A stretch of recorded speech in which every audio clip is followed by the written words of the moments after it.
Olá pessoal, sejam mais uma vez bem-vindos ao meu canal. No vídeo de hoje eu decidi trazer-vos mais uma vez um vídeo da série Onde Está, no qual eu falo sobre vários desaparecimentos na esperança de que mais pessoas conheçam os casos e se sintam motivadas a ajudar. O meu primeiro vídeo desta série foi sobre a Maddie McCann e hoje eu decidi que ia falar sobre um desaparecimento de uma criança portuguesa.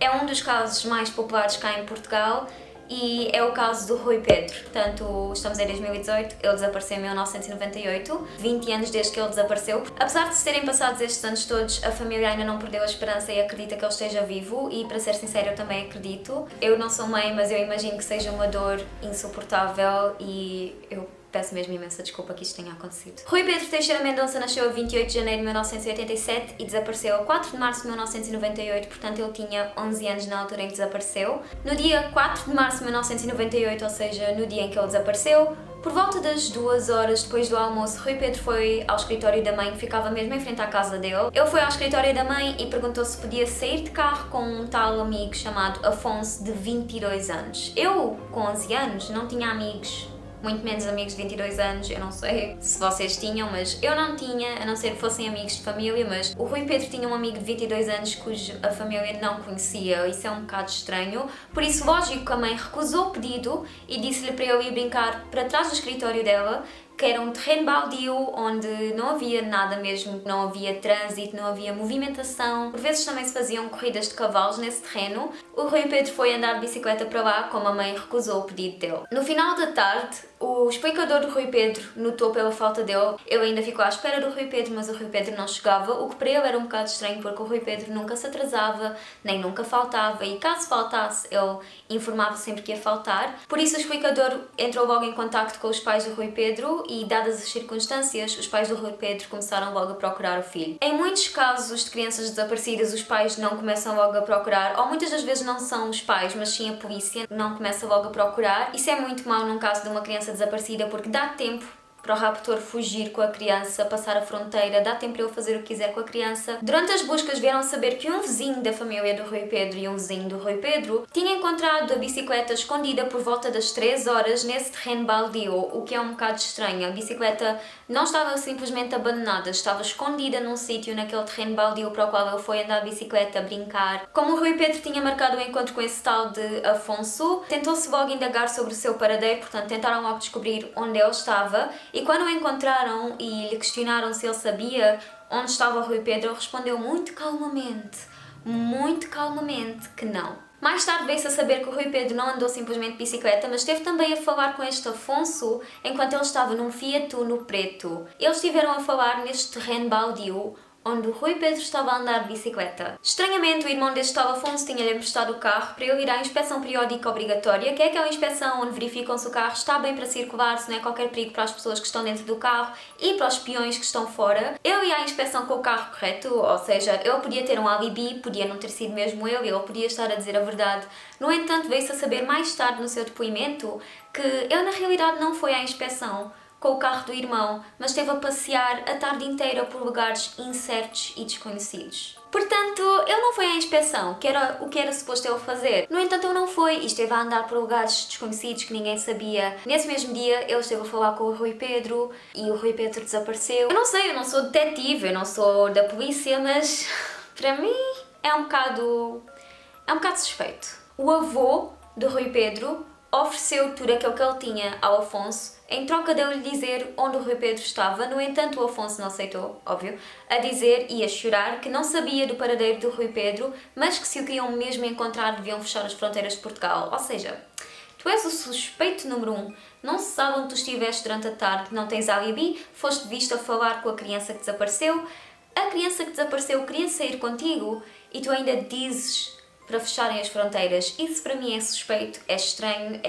mas eu não estou a apontar dedos a ninguém, claramente. Eu não vou apontar dedos a ninguém. Mais tarde, o primo do Rui Pedro, chamado André, assim por volta da mesma idade que ele, acho eu, ele chegou à frente e disse que o Afonso os tinha convidado aos dois para eles saírem de carro com ele e irem às prostitutas e que o ponto de encontro foi marcado noutro sítio, na realidade, e foi marcado num sítio chamado a Quinta da Costilha. Antes do André dizer isto, Afonso tinha ameaçado para ele se calar e não dizer nada e isso faz com que ele seja ainda mais suspeito, mas pronto, o André disse que o Afonso os tinha convidado a irem ver as prostitutas e que ele simplesmente não foi porque a mãe não tinha deixado de sair de casa. Então, durante a noite do dia 4 de março de 1998, para a madrugada do dia 5 de março de 1998, foram feitas buscas com cães patrulha, bombeiros, com a GNR, com a família do Rui Pedro, com pessoas da vila, com pessoas que quiseram ajudar. Durante a madrugada, o padrinho do Rui Pedro foi ao piquete da Polícia Judiciária para pedir auxílio, porque era uma criança desaparecida, a polícia tinha de ajudar, ao qual eles responderam que não podiam fazer nada e que ele tinha de ir ao juiz da comarca para declarar o Rui Pedro como uma criança desaparecida e para saberem de que tipo de crime é que se tratava, e só assim é que podiam mesmo ajudar e informar o país inteiro que a criança estava desaparecida. São dadas estas horinhas de espera, que é para não alertar o país num caso falso, percebem? Então, o que é que o padrinho do Rui Pedro fez? Ele implorou várias vezes, ele pediu várias vezes, ele estava desesperado, a família estava desesperada, mas eles não ajudaram, eles não fizeram nada porque ainda não tinha sido declarada como uma criança desaparecida. No dia 5 de março de 1998, ou seja, no dia após o Rui Pedro ter desaparecido, às 9h30, quando o tribunal abriu, a família conseguiu falar com a delegada do Ministério Público e a delegada do Ministério Público conseguiu solicitar à Polícia Judiciária por ajuda. E eles aí começaram mesmo a ajudar, porque como a ministra pediu, então eles interviram. Então, nos dias seguintes foram feitas várias buscas pela Polícia Judiciária, pela GNR, pelos bombeiros, por pessoas voluntárias. No entanto, eu acho que demoraram mesmo muito tempo para procurar o Rui Pedro. Por exemplo, quando a Maddie McCann desapareceu, contactaram a GNR. Passadas algumas horinhas no próprio dia, a Polícia Judiciária já lá estava. Fizeram buscas com helicópteros, com cães patrulha, fizeram buscas com todo o tipo de meios que podiam fazer. E porquê? Porque ela era estrangeira, porque ela era turista. Porquê é que não fizeram o mesmo com o Rui Pedro? São ambos crianças, ambos têm o mesmo valor no mundo. O Rui Pedro nunca foi considerado como uma criança raptada, especialmente no início, porque quando fizeram as buscas que procuravam em poços, em sítios onde ele se pudesse ter magoado, consideraram como uma criança que foi descuidada e que caiu e que se magoou e que por isso desapareceu, e não como uma criança que pudesse ter sido raptada. Então o caso foi perdendo força porque não havia ligações credíveis, era uma falta muito grande de ligações credíveis, portanto eles não continuaram muito fortemente no caso. No entanto, visto aos avistamentos numerosos do Rui Pedro e aos telefonemas numerosos de pessoas que supostamente o tinham visto, o caso começou a ganhar interesse público. Houve até um telefonema em que a mãe do Rui Pedro atendeu e parecia a voz do Rui Pedro, e depois parece que tiraram o telemóvel à criança e mandaram-na calar, e foi só isso. Uma prostituta chamada Alcina Dias disse que no dia em que o Rui Pedro desapareceu, ou seja, na própria noite em que o Rui Pedro desapareceu, Afonso levou para conhecer a Alcina Dias, que era uma prostituta, e disse para ter relações sexuais com ela. E o Rui Pedro estava muito nervoso e a chorar o tempo todo. E esta prostituta, Alcina Dias, questionou o Rui Pedro se a mãe dele sabia que ele estava ali, ao qual ele respondeu que não. E infelizmente Alcina Dias tentou dar o seu depoimento às autoridades, no entanto ela nunca poderia ter mencionado o nome de Afonso Dias, mesmo pelo seu nome, ela diz que não podia. No entanto, em 2011 ela finalmente identificou-o num tribunal de direito, portanto foi assim que se soube desta história, supostamente no dia em que ele desapareceu. Afonso Dias levou esta prostituta para ela ter relações sexuais com ele. Horrível. Eu não percebo como é que há monstros destes a viver entre nós e nós não fazemos nada em relação a isto. Sabem o Coliseu com os gladiadores?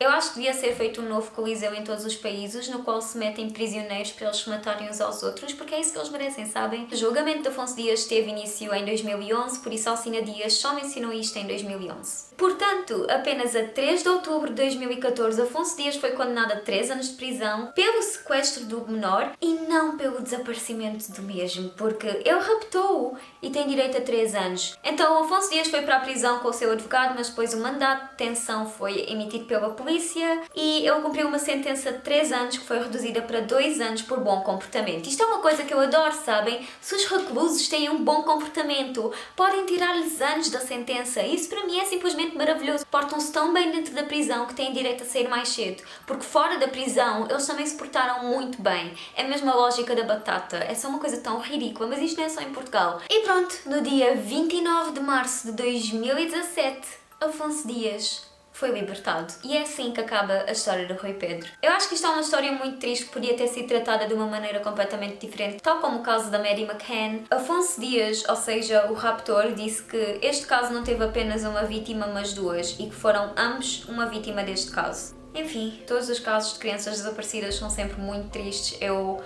não gosto particularmente de fazer estes vídeos, deixam-me sempre um bocadinho afetada, porque foram eles mas algum dia posso ser eu, porque também há adultos que desaparecem. Tenho medo constantemente porque estou a viver em Lisboa, minha família está no Algarve. Eu acho que uma vez li que o Rui Pedro tem epilepsia e, como tal, se não tomasse a medicação durante algum tempo, ele podia esquecer-se da família e, se ele estiver vivo, como ele tem epilepsia e pode não estar a tomar os medicamentos, então pode ser que ele não saiba quem é. Ele próprio pode não saber que é o Rui Pedro e pode não saber que aquela é a família dele e pode estar a ver as notícias, pode estar a ver as coisas e pode não saber. Então espero que vocês tenham gostado deste vídeo, digam-me sobre quem querem que eu faça a seguir.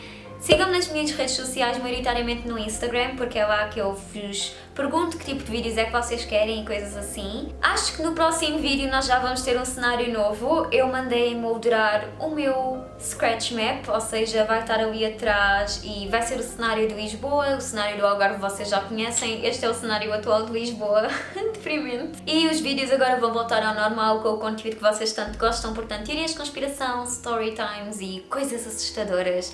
E vou fazer mais vídeos da série Onde Está, porque estas pessoas merecem que se conheçam os seus casos. Então espero que vocês tenham gostado do vídeo, adeus e até ao próximo sábado.